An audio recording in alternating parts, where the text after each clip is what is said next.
Welcome back to another episode of the Fast Modes Quick Chat series. I'm your host Tara, and today we will be exploring the recent collaboration between MATRIXX Software and Hutchison Telecom Hong Kong.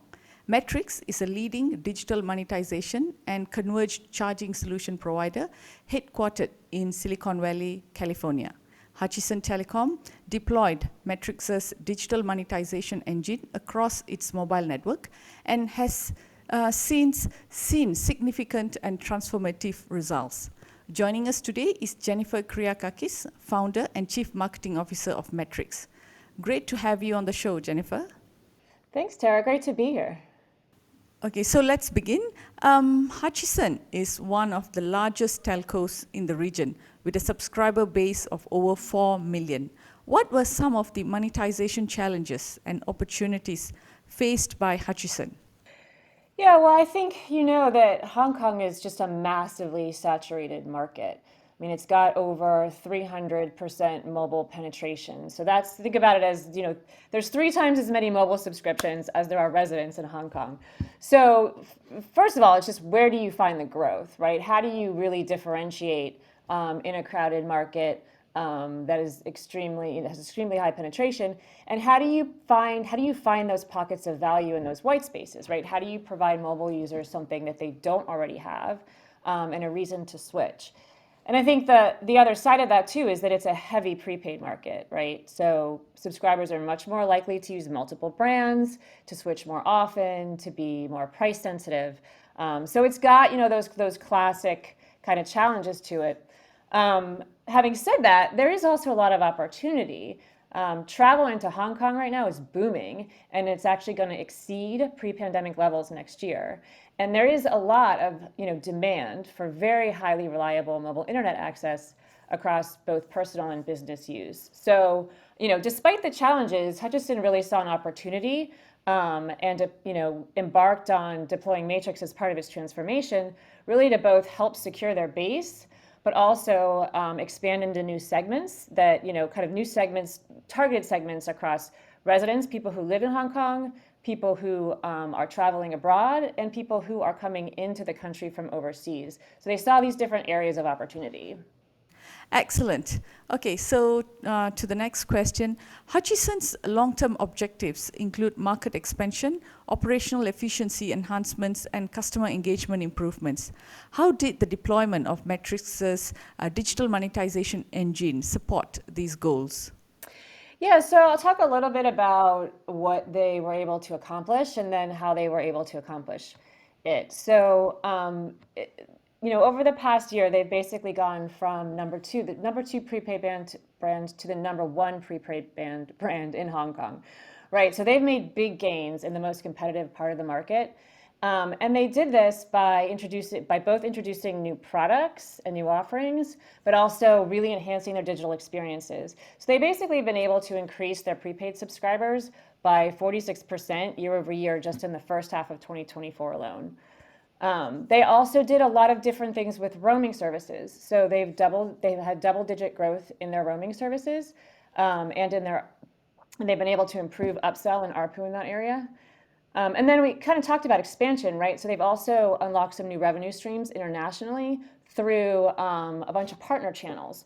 So the way that they were able to kind of quickly tackle these different parts of the market is by having monetization strategies to really hone in on what is each different segment, what that segment wants, and what the go-to-market strategy should be, and then execute on that. So it's kind of a trend that we're seeing in a lot of developed markets now, is that operators are looking at multi-brand approaches, definitely looking to target different segments with a different brand, and then also rethink how they approach wholesale, so expand their wholesale offerings.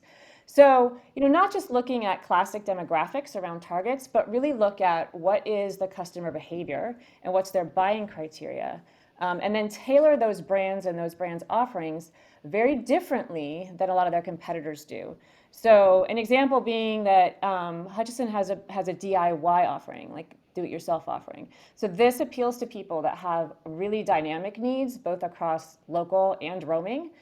So they want to constantly be tweaking their plan, potentially across multiple SIMs, in a way that will match what they need, literally on a month-to-month basis, or literally even on a day-to-day basis. So they're very, very specific about targeting those offerings. In contrast, they also have a brand called SoSIM, and that is so much more about simplicity. Kind of set it, it's easy to use, set it, forget it, and only top up when you want more. So it's like really honing in and being able to understand what that user behavior is and then tailor those offerings. On the other side, I talked a little bit about wholesale. So they have a wholesale offering called SimWorld. So it's basically a white label offering that different resellers around the world can use to sell packages to people who are traveling into Hong Kong. So, because they deployed MATRIXX, those resellers can connect directly into their digital stack, and the reseller themselves can customize all these offerings out to their end customers any way they want to. So they're essentially leveraging this digital platform to enable the resellers to sell a lot more. Thinking about all these different areas that they're going after and the way that they're trying to expand, traditionally operators have always had to essentially build and deploy separate monetization and billing systems because no one system could really handle such different types of propositions from a single solution. But by deploying MATRIXX, they've basically been able to quickly and easily create all these different propositions and all these different targeted segments and get that out to market in a very short period of time. Oh, okay.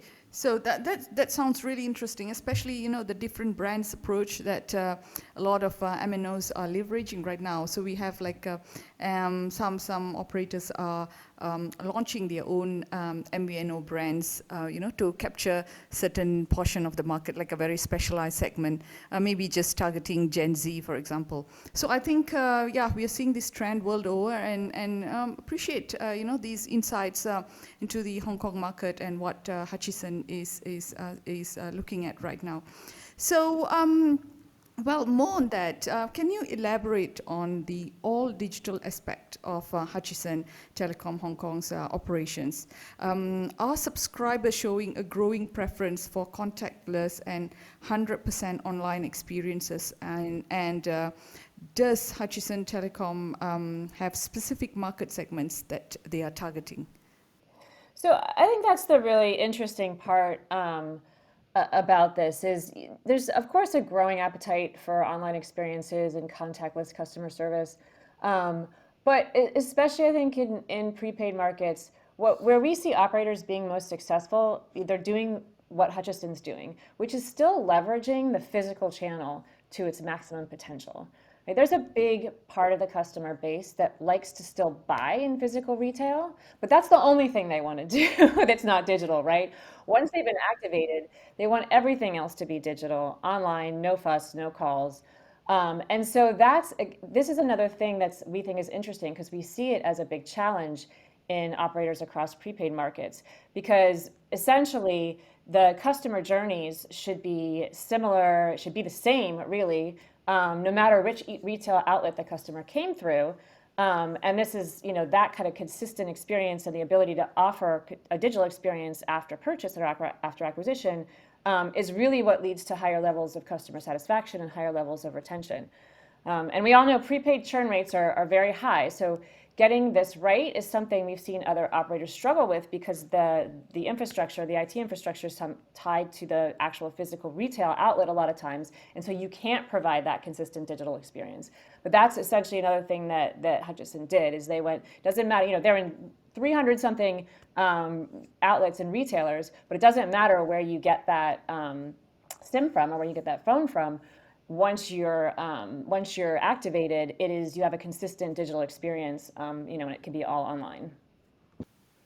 Oh, okay. Sounds sounds exciting for Hutchison, and I think that brings us to a few other programs or initiatives that they've rolled out. Particularly, we know that they've rolled out several exciting loyalty programs and rewards, including tie-ups with merchants such as Park and Shop and Watsons. Can you tell us more about these? How did they boost customer engagement and address churn issues, if any?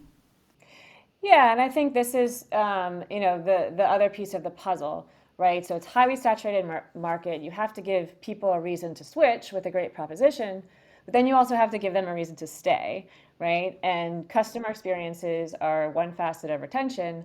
I think another important facet is meaningful loyalty programs. So, just like one size pricing doesn't fit all, that's true of loyalty programs too. And again, another trend we've started to see in the market is combining the loyalty program with the retail channel, or it could be a digital channel as well, right? We see this in Europe, combining the loyalty programs and tying them together so it's meaningful to that user because they came through that retail outlet. Obviously, they shop there. So combining into the loyalty program with your mobile plan makes a lot of sense. So an example of that, I think you said Watson's, right? Watson's is a health and beauty care um, store, and so essentially they have a money back program. So if you come in and you're buying on the Hutchison brand through Watson's, then you get money back points. This is their standard loyalty program. But when you're spending money on SOSIM, you can earn 10x points with purchases and top-ups. You can receive free types of premiums when you top up at stores. And then you also you get sort of a progressive value of top-ups. Like the more you top up, the more sort of loyalty points you earn there. And so it really creates that strong brand loyalty strong brand loyalty between both the Hutchison brand and the Watson's brand. And so we've seen this also in places in Europe, and like I said, with digital partners such as Revolut, really doing that, combining those loyalty programs together so it's much more meaningful to the end customer. And I think that's really what we love to see is like operators embrace, not just competing on price alone, but really appealing to their customers based on these tailored experiences and tailored value, right? What that customer really finds valuable. Okay, so yeah, I find that incorporating their customers' lifestyle choices into loyalty program is indeed a brilliant strategy. So yeah, fantastic. Yeah, is there anything else that you want to cover? No, I think that's it. I just think it's a great example of very looking at the market and really dynamically deciding how to build more value for your different customer segments. So it's what we love to see. Fantastic. Well, thank you so much, Jennifer, for sharing your insights into this impressive collaboration with Hutchison. And to our listeners, thank you for tuning in to this episode of the Fast Modes Quick Chat series. You can follow us for more updates and insights as we continue to uncover the latest in technology and telecommunications. See you guys in our next session.